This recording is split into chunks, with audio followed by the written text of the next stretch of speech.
Hello, everyone. Welcome to our webinar today. Debbie De Grote here, CEO and co-founder of Forward Coaching. I am joined today by a familiar guest, Fred Said. Fred has been with us recently when we did a webinar on perfecting your buyer consultation process, and many of you joined us, so thank you for coming back today.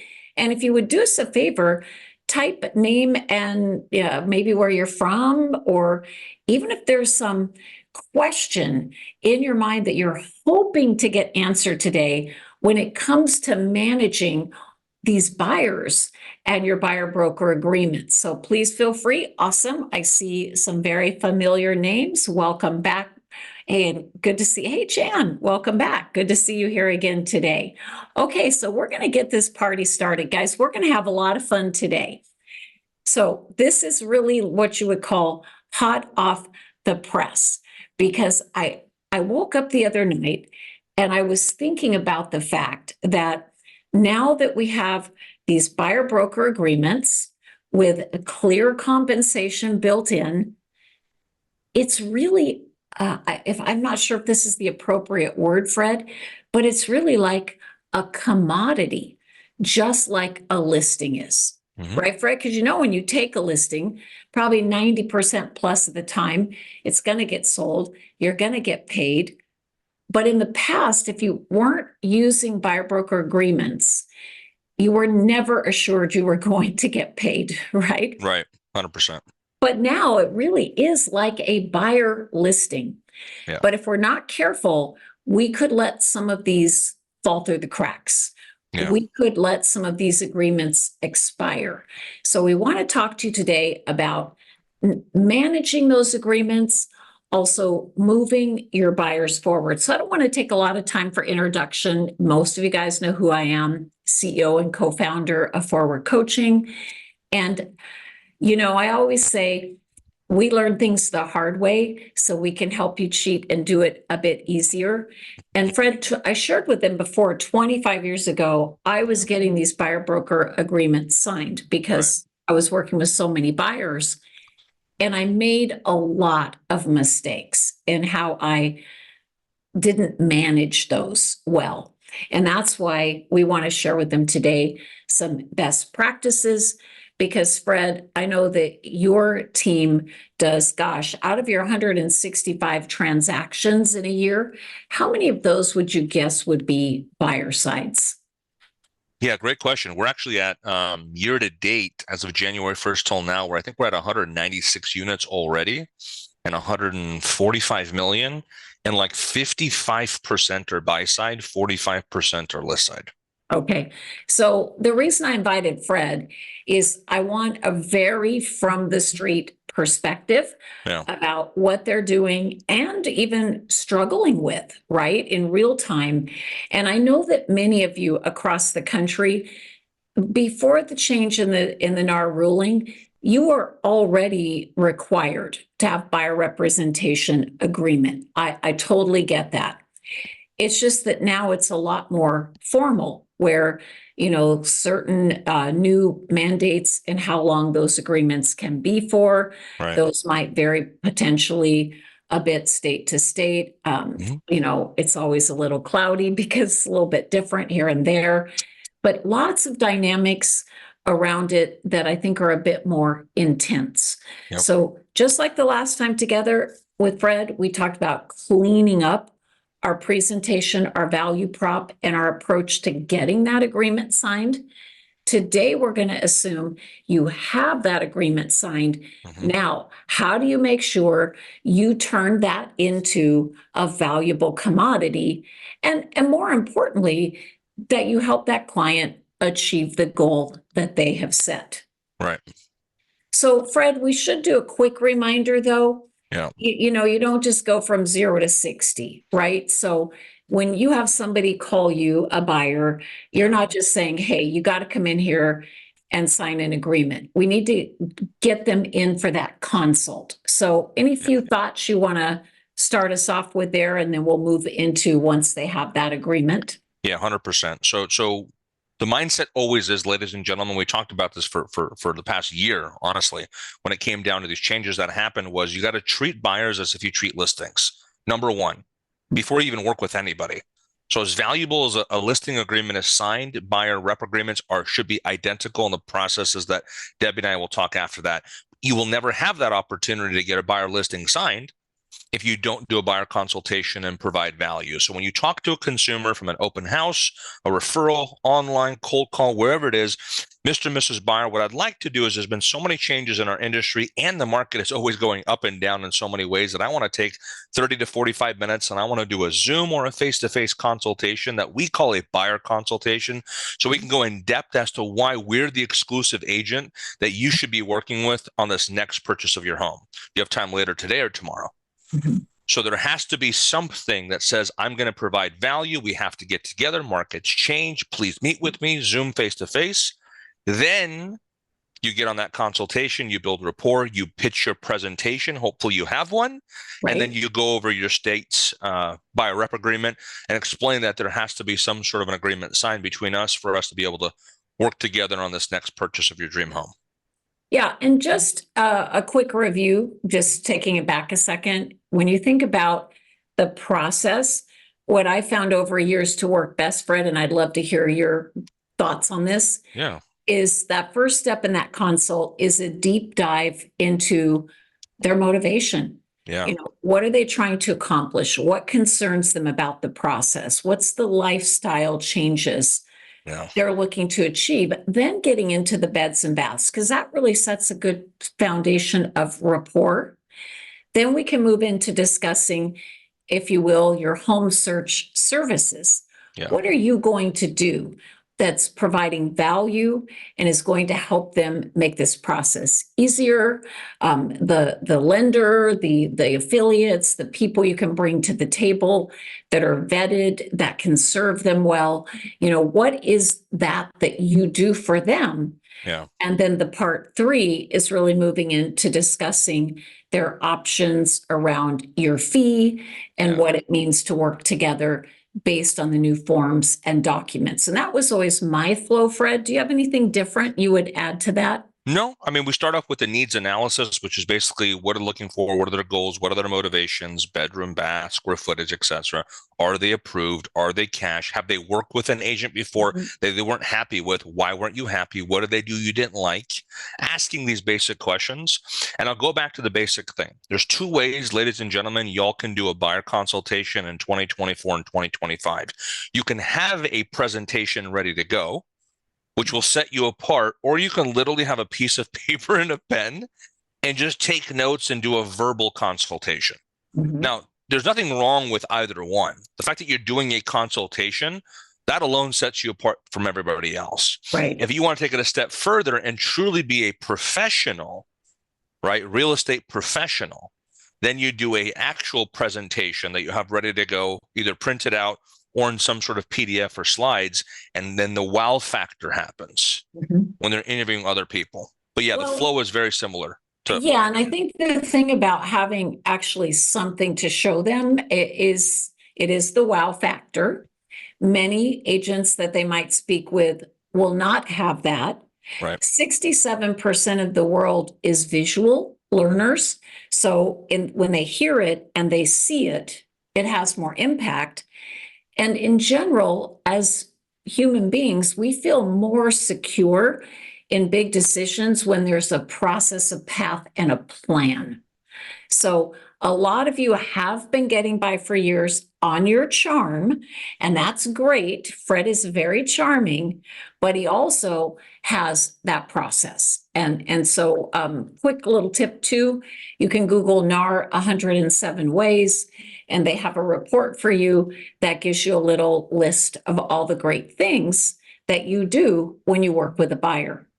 Now, Fred, I want to take a minute and talk about this pre-approval and lender partner for a second. Yeah. Of course, we all know that they need to be pre-approved, and sometimes they resist. You know, if you think about it, when you go to shop for a new car, you want to touch it, write in it. You don't want to go talk to the finance manager first, right? Well, they feel that same way. So we have to sell them on the value. You know, it's still a competitive market. And number one, I don't want to show you homes that we later discover is not in your budget. And then you're upset and disappointed. Also, I don't want to show you homes that are beneath your buying power. And you later wish you would have spent a bit more and got the home you love. And then, you know, really the third thing is a pre-approval from a quality lender is a strong club that I can use in negotiating on your behalf. So we need to get our ducks in the row, and we need to take just a few moments and do that pre-approval. And Fred, I have an incredible lender that I trust. I know they respect my clients. They've done incredible work for all of my people, and they are highly accountable to me to do a great job for you. And they're well known in the local market, so agents feel comfortable with them. So I know you mentioned you'd gone online and done a little bit of shopping, and that's great. What I'd like to do, though, Fred, is set you up an appointment with this lender, let you interview them, and let them explain all the options and programs, because I trust them to tell you the truth. I trust them to give me clear direction. And if for some reason you don't feel comfortable and you need to go another way, that would be your choice. But I like you to at least have that meeting. And you know, guys, it's really important that you do your best to guide them to a good lender. There's nothing wrong with that. There's nothing illegal. They have the choice to go where they choose, but get them in front of someone who will do a great job for them. And you know, I've heard 3 horror stories this week, Fred. One was Bank of America, one was a credit union, and one was an online lender. And in each case, the real estate agent had developed a phone relationship with the buyer, was bringing them in for the consult. The buyer was out doing their own loan shopping. And those 3 lenders said to the buyer, you don't need a real estate agent. Buy unrepresented. You'll save money. Wow. Wow. Right? So guys, you got to be careful who they're talking to and that the messaging is cohesive. So any thoughts about pre-approval, Fred? No, Anything to add? everything you said was exactly what I would say. It's the importance that they know, just have to know why they should get pre-approved. And the most important thing really is budget. We don't want to let you down by showing you something 50 or 80 grand above what you can actually qualify for, and then get your spouse upset, you upset. Right. And also, a lot of the time, some of these agents want to know if we're pre-approved when showing properties. They're getting more particular. Do you have a buyer rep agreement signed? Are they pre-approved? So things are changing. Absolutely. So we want to get our ducks in a row to make sure the buyer is ready to rock and roll. So this was the next important piece for me, always has been, to educate them on the process. You know, we do this every day. So for us, it's kind of normal, right? But when you look at the fact that the average consumer moves like every 11 years, it's not normal. And the rules of the game have now even changed more. Yeah. And when they don't understand things, they get scared. And when they get scared, they don't make a decision, or they make bad decisions. So I think it's really important to spend those extra minutes and educate them. So Fred, how do you and your team do that? That's a great question. So we do it from the consultation. So we set up the expectations on what does a buying process look like. So after we do the consultation, Mr. and Mrs. Buyer, here's what it's going to look like with the lending process. They're going to give you a call. They're going to pull an application. They're going to ask you for financial documents. Once that's ready to go, we're going to get you out shopping for homes. Mr. and Mrs. Buyer, once we shop for homes and we like one that we want to put an offer on, we'll take some time and we'll go ahead and comp the property, tell you what's going on, why is the seller selling, and here's our advice on how you should write the offer. Once we write the offer, we'll negotiate. So I'll just literally go step by step in 5 or 8 minutes in the consult, and I'll tell them that. And I'll just continually remind them the whole time. So for example, I was in Lake Forest yesterday in Orange County, and I'm closing on one of my high school friends as a buyer next week. First time buyer.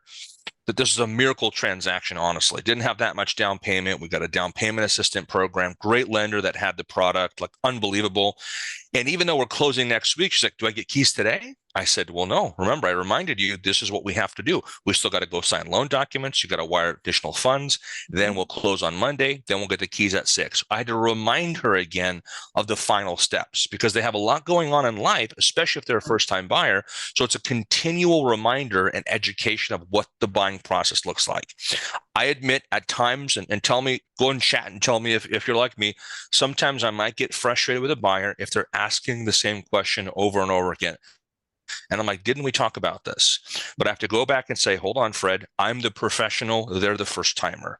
Right. So I have to continually remind them. That's why they've hired me for the job of getting them their dream home. So it's important that we do that all the time. Yeah, you're so right, though, because you think they're absorbing it. But while they're sitting there at the table with you, they're thinking, can I afford this? I'm so scared. Will I like it? Where will I go? Do I want that neighborhood? And I read that the average person has 7 things going on in their mind at any given time. At any one time, yeah. And we think they're remembering everything we say. Yeah. And I read a book recently that said people will forget 90% of what you said in 24 hours. So I love Jan's point about using a follow-up email. Yeah, I like outlining that. Points. Most of you could Google a flow chart of the process. Like here in California, it would be escrow. What's the process of an escrow? And it shows the flow chart. In New York, I know you have attorneys. And so you can always go Google and find those documents to put in front of them, give it to them to take away. And even to Jan's point, emailing incrementally, like now that we've accomplished this, here's where we're at in the process, and these will be our next steps, right? We call those milestone tasks, milestone opportunities, whether it's a buyer or seller. And we'll go ahead of ourselves, but if we have a piece of technology like we use Brivity internally, our CRM, we're able to put an auto plan in place that at any moment this were to happen, this email can trigger and be sent out to a client. This text can be sent out, right? Depending on the next stage of the transaction. And obviously nothing's better than picking up the phone call and talking to a client. Because remember, they're hiring you for the job of getting them a home. So if you're not providing value the entire time, they're going to you to begin with, and why they're possibly paying you a compensation for the job of helping them if they don't see you continuing the value through the entire time. So always keep that in mind. Absolutely. And Jim, we'll add to the end of the deck the info you're asking about for Fred's buyer course, for those of you who still need it. And I saw a question, are we recording this? Absolutely. You don't have to do a single thing. We'll send this to you automatically. So when you're in that moment, so we've got our steps, right? We've discussed their needs and wants, told them what you're going to do for them. Right. We've had them sign the buyer agreement. We've given them some education on the market and what's going to happen. Now we say, here's how we're going to communicate together. And one of the things, Fred, I always said to my buyers is, because really great properties are time sensitive, if I reach out to you to show you a home, I need you to respond to me, right? So we would have that conversation. I would also talk about the fact that all parties involved in the transaction need to be present for the showing. I would talk about how I'm going to update them with new listings. Sorry, guys, got a cold. With new listings.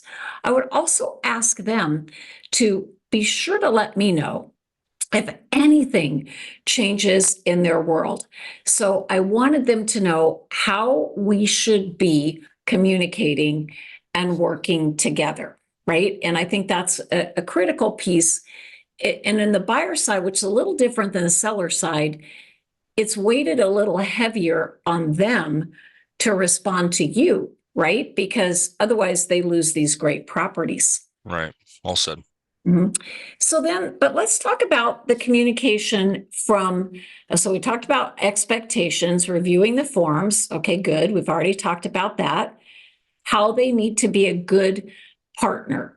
And that's where I want to go from here, because let's say, Fred, that let's first of all start with, you get this buyer agreement. Right. And let's say it's 90 days, right? Because many of them are 90 days. What I would suggest is that you come back and you immediately put into your computer some kind of reminder, either 2 weeks or 3 weeks or 4 weeks before that agreement expires. Yep. So that a pop-up will come to remind you, I only have 2 weeks left on my agreement with Fred. Now, maybe that pop-up reminder comes and Fred has already bought and closed and life is good. You delete the reminder. But wouldn't it be terrible to let that agreement expire? And now you really are working kind of illegally with Fred without an agreement, putting you at great risk and potentially losing that awesome buyer. So I would say you flag that. But then the next thing I would suggest, and I think this is part of being good partners in this process, is, Fred, my standard, and then I'd love to hear your thoughts, was if in 2 weeks they had not purchased and we were kind of stuck, like there didn't seem to be much for them to look at, that was time for me to reconsult, to say, hey, Fred, I know you want the 5-bedroom, but would you consider 4 if they were spacious? Okay, great. Let me adjust that criteria. Hey, Fred, I know you said you wanted RV parking, but if the home were perfect in every way, do you think you could park your RV at a rental place? Yeah. Would you consider that? Yeah. And Fred, hey, I know you wanted Newport Beach, but Costa Mesa would offer a lot of the same amenities and a little better price point. Would you look at homes in Costa Mesa? I would think of it as massaging their criteria, and I would do that every 2 weeks as needed. Thoughts on that, Fred? No, it's setting the right expectations again. So when it comes to the agreement, letting them know, hey, we're signing this for 90 days in that example. And for some odd reason, if we don't find the right home, then at that point we can extend. But the goal is I'm getting you a home within 90 days. Because sometimes what we'll do is we'll sign agreements and consultations with buyers right now that they want to buy now, but they might have to pay down some debt. They might have to save some more money, but we still want to exclusively work with.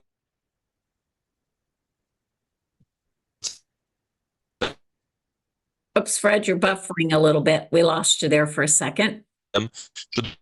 We're having Verizon issues here today. Work we can do in the next 90 days to get them ready to buy now. Can you hear me now? Yep, I got you back. You're here. Your signal's just a little intermittent, but perfect. You can hear me now? I can hear you now. Got it. Perfect. So in that situation, you just set the right expectations with the client, just like you said. Yeah. So let's, Tracy, I'm not, if you're asking, I think what you're asking is buyers are asking the reason of why the seller is selling. You said the reason buyers have for selling. I think you mean why the seller is selling. Yeah, it's a normal question, Fred. Don't you find they almost ask it 90% of the time? Why is the seller selling? Yeah, it's a natural thing for motivation. So all we can do is we can call the listing agent, if it's not our own listing, and ask why are they selling and get that valuable information to the buyer. And maybe that can help us in negotiation, maybe not. Yeah, and I think to Brittany's point, it's good to help the buyer understand, is the seller in a hurry to leave the property? Are they going to need some extra time? Obviously, we're looking to determine motivation. It's just a classic question that's probably never going to go away, right? So then, system to track all the buyers you have under agreement. You talked about using your CRM. Brivity, I would imagine most of you have a CRM. Maybe you haven't been using it. You may want to. If you're super old school, what you may want to do is literally get a grease board, write your buyer agreements up there, underneath, I used to have, what are they looking for? And I would have the expiration date. So every day I'm looking at my top 10 hottest, and I had them in my CRM, but you know, Fred, I loved keeping that super visual. So whether it's a chalkboard, a grease board, a piece of paper, Whiteboard. yeah, whiteboard, I wanted to have that in front of me. Anything you guys do differently?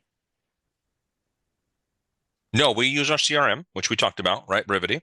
And then number two, some agents I've coached that are outside of our team, they're kind of old school and they just use an Excel spreadsheet or like a Google document that just tracks it in real time. Hey, this is the buyer, sign this date, expired this date, etc. So at a minimum, track it somewhere, because the last thing you want is to have an expiration happen and you just didn't know.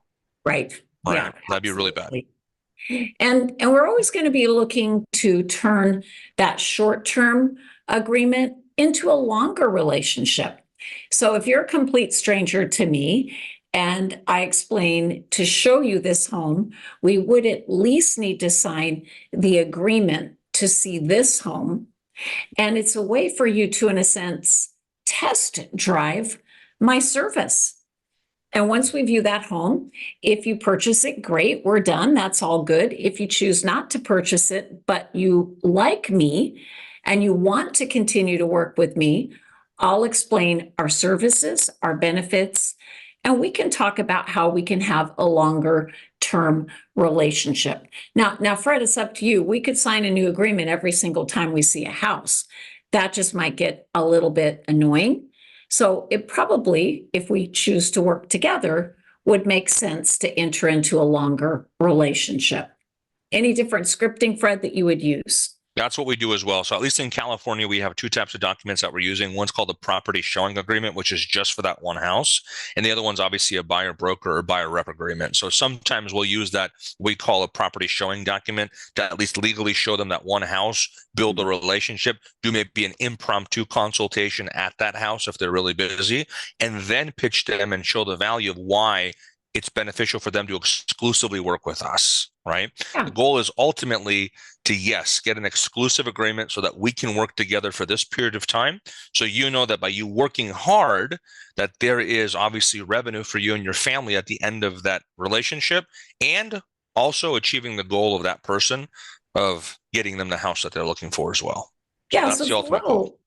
it's a little bit like what we used to do here in California, where we'd show them a house, then go over the consult, then go into the buyer rep. And again, I know many of you have had to be, it was really only 7 states that weren't required already to use that buyer rep agreement. So some of you are old hands at all of this.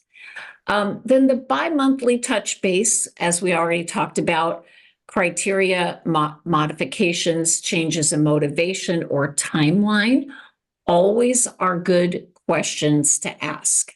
Right. Is there anything going on, any changes you want to make? And I love sending them articles, Fred, and market updates and things that keep them engaged and make them feel like they're becoming well informed, which makes them more comfortable ultimately making a decision. I agree. Just they may rely on you for many things. When you send something from a national news outlet like Yahoo News or Wall Street Journal, something to do with, hey, buyers are getting back out there, rates are dropping, prices are going to go up, and you send that to them, that's just a third-party validity of what you're already telling them on a regular basis, right? Right. I'd make sure if you have a buyer rep agreement signed with anybody, there's a likelihood they'll buy a home within 90 days or hopefully just shortly thereafter. So in our world, we call that a hot buyer in our CRM and Brevity, called hot. And if they're hot and they have a rep agreement signed, bare minimum, we're talking to them at least every 7 days, right? How'd the property search go? Are we going to see properties this weekend? What can we change? Yeah, that is bare minimum. And, you know, monitoring the matches, because they may be getting those listing alerts, but don't wait for them to sell the house to themselves, right? You need to get on the phone and say, hey, Fred, that awesome property that just popped up today, did you see it? Would you like to go and look at it this afternoon? Yeah. So let's make sure that we're proactively calling them to book. And then you may have to have those heart-to-heart conversations, right? Fred, give us an example of, whoops, what happened to my slides there? Give us an example of a heart-to-heart conversation. Yeah. So Debbie, it sounds like when we sat down a few weeks ago, you and your family were looking at buying a home in Orange County, and you wanted that 3 bedroom, 2.5 bath, 1,500 square foot. And it looks like we really just cannot go over that 700 mark. Are we still on the same page when it comes to Yes, that? Yeah. yes. And after looking at things, I can tell that you've been frustrated because you're like, man, what my money can get me for under 700 in our budget is not really what I'm looking for. So can I be honest with you? Yes. So we really have two options at this point because you do want to get a home, and I appreciate you listening to me.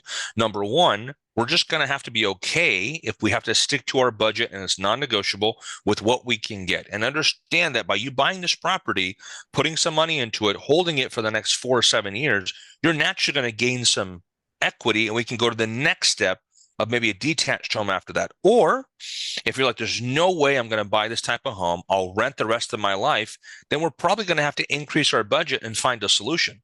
Otherwise, if we do neither, you're literally in your own stalemate, sitting in your home, renting forever and building somebody else's wealth rather than your own, because that's not what you want to do, correct? Yeah. And see, some people listening might say, wow, Debbie and Fred, you're high D. I don't know if I can have that direct conversation. But think about it. You're the doctor, they're the patient.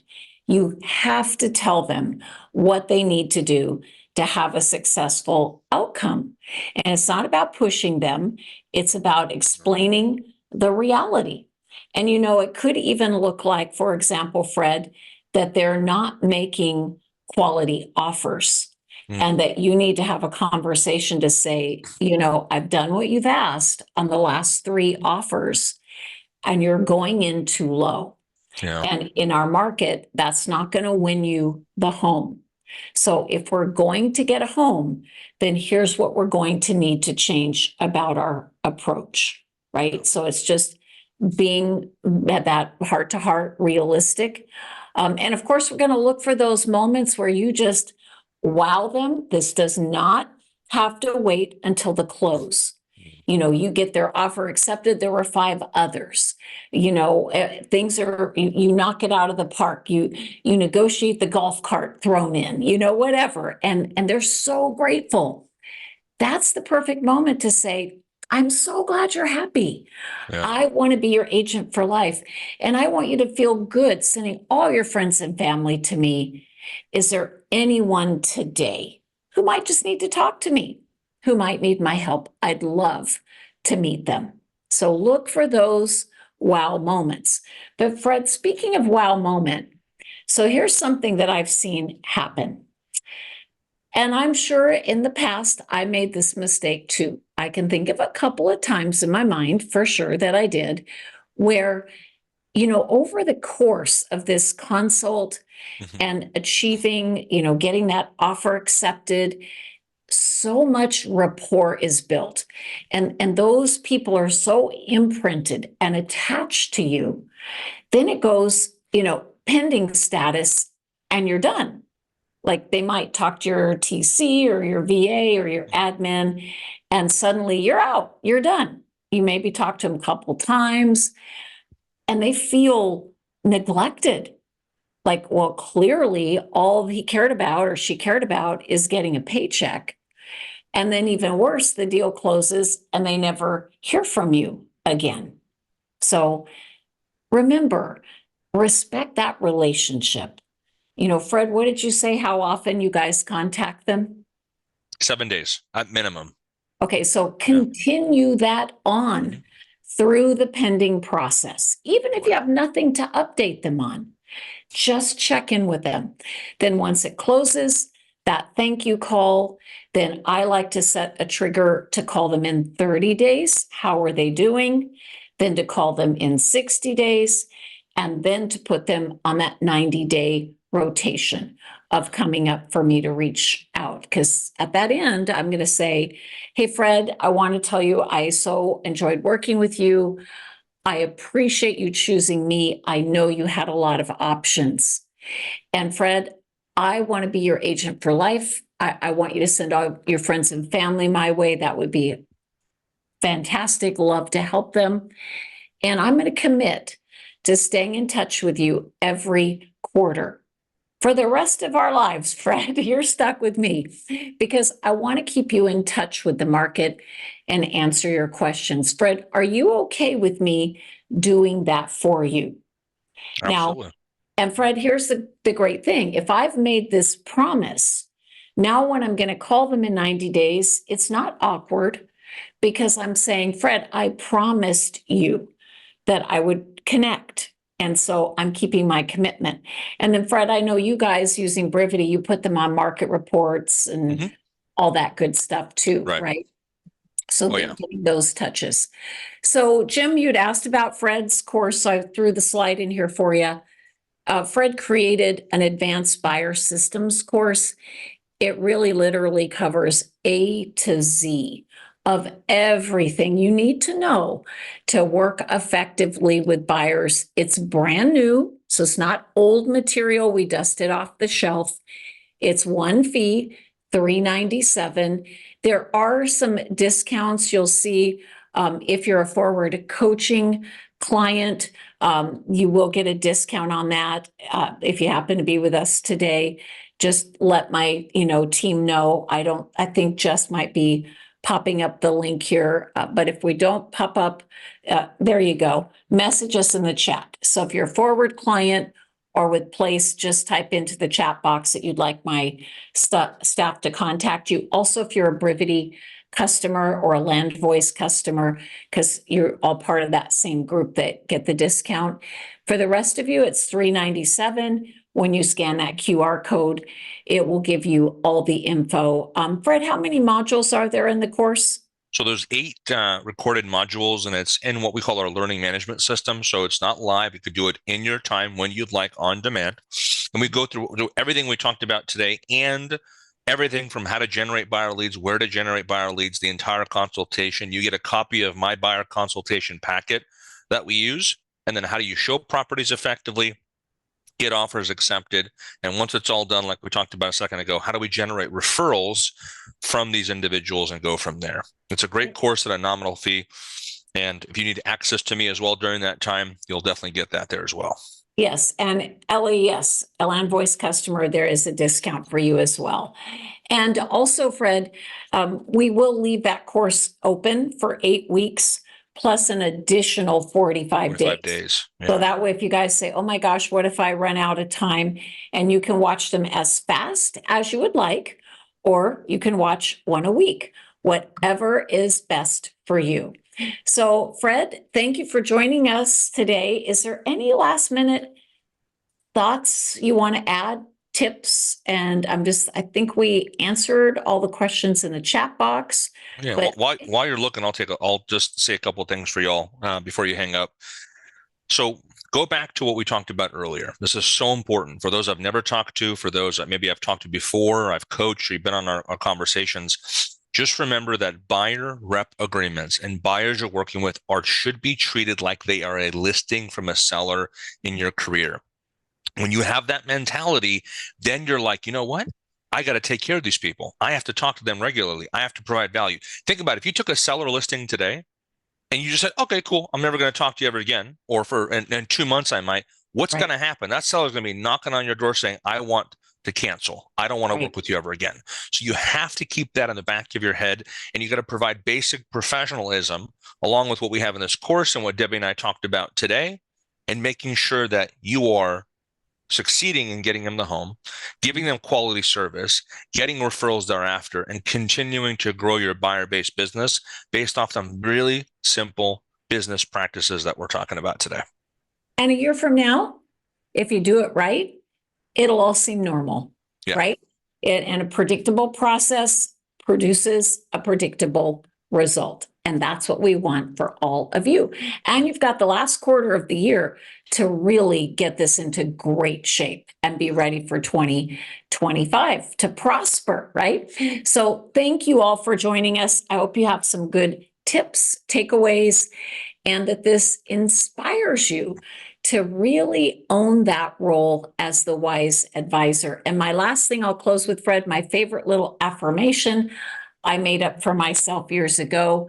My job as a great salesperson is to help them overcome their natural fear and hesitation to achieve their goal, right? Because that's what we do. Love that. Very good. All right, guys, have a great day. Thanks, guys. Appreciate it. Bye-bye.